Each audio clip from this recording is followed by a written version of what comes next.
Hey guys, it's Coach Herb. I just want to go over your assignment from yesterday, the competing for colonies assignment. Uh, again, we talked about how the Spanish and the Portuguese really led the way, but this led to some rivalries between them two, and not only them, but also other European powers such as the English, the French, and the Dutch. And so you got to read about a lot of these issues and the way in which they settled their colonies and what they were for in this assignment today. You had some background knowledge, and we watched a video on it. But I like to go over these assignments so that you can make sure you have your notes filled out for these things.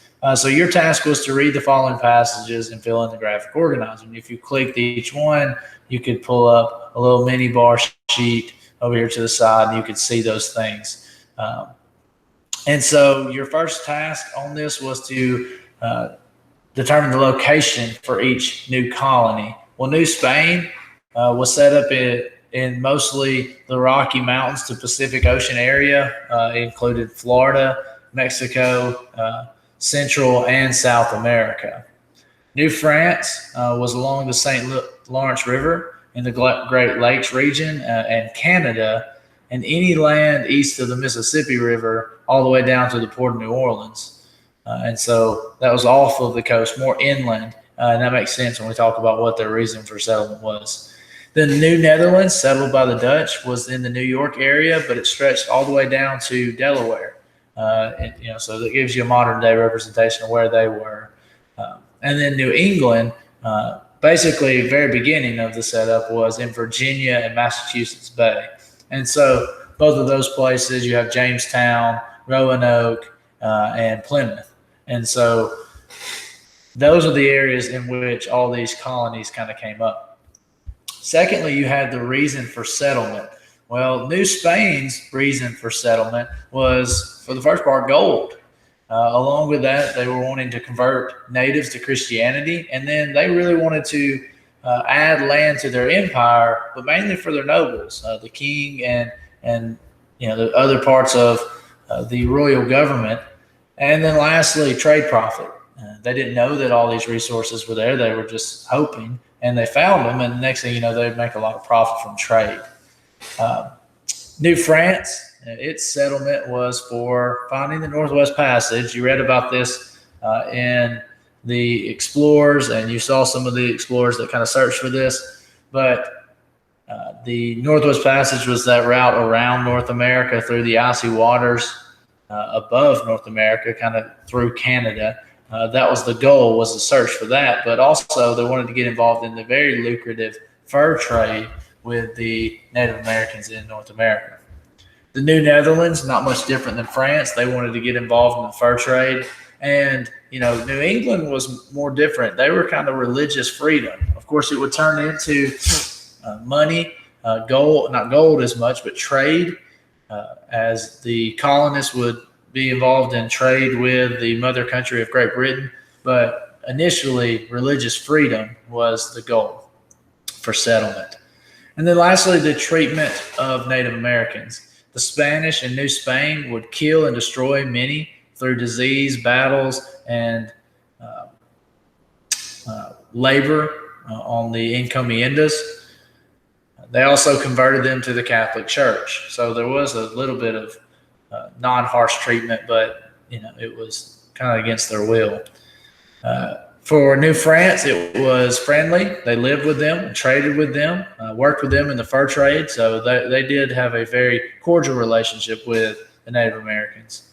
In New Netherlands, very much the same, and they're kind of the same throughout the age of exploration. They really just wanted to trade, and they traded and hunted with the Iroquois in North America. And then in New England, although they were searching for religious freedom, they had a lot of battles with the natives, a lot of tough times, especially in Roanoke and other places like that. So they battled with the natives over pushing inward. Where the French pushed inward but didn't do permanent settlements, mostly fur trade outposts, the English really pushed inland and wanted to take the land for themselves. They felt like it was their right, that they had been given that, and they could take control of it. So that's the first part, the graphic organizer kind of detailing how each colony came to be. But with all these colonies in North America, there's going to be tension. Not all of them see eye to eye. They not only don't see eye to eye, they were there for different reasons. So there was going to be fighting. If you click to this link, you would be able to read fighting for the colonies. And so you had to summarize this information of what you read in a couple sentences. Well, first thing that you read is about the English ousting the Dutch with zero fighting. Almost not a bullet was fired because the Dutch did not want to be involved in that. The Dutch wanted to just make sure to get out with their lives, and they did that. So no fighting was involved because New Netherland,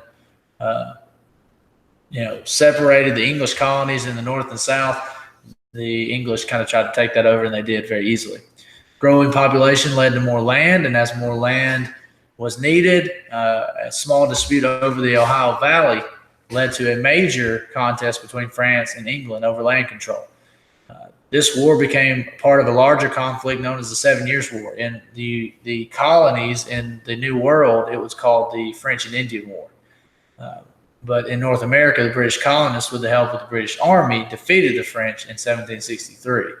The French had to surrender all their North American holdings, and as a result, the British seized control of the eastern half of North America. The Spanish controlled the other half, and that would eventually be purchased from them as their economy went under.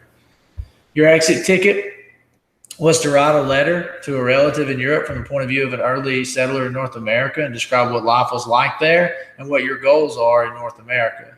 Some things that you needed to do. I don't have one here written out, but things that you needed to include are details from the reading, such as where you were, location, how you interacted with natives, and what your goal was for that country, like what you were doing there. So what was the reason that you were there? Was it religious freedom or whatnot? But you could add all your creative details as you wanted to. But I just wanted to go over that with you, make sure you had the right things and had the things that I wanted you to get from that. If you didn't, make sure you get those things. Be working on your study guide. A group, your test is on Tuesday. B group, your test is on Thursday. We'll go over the study guide on Monday. I hope this video helps. If it doesn't, send me an email and I'll help as much as I can. And I hope you have a great day.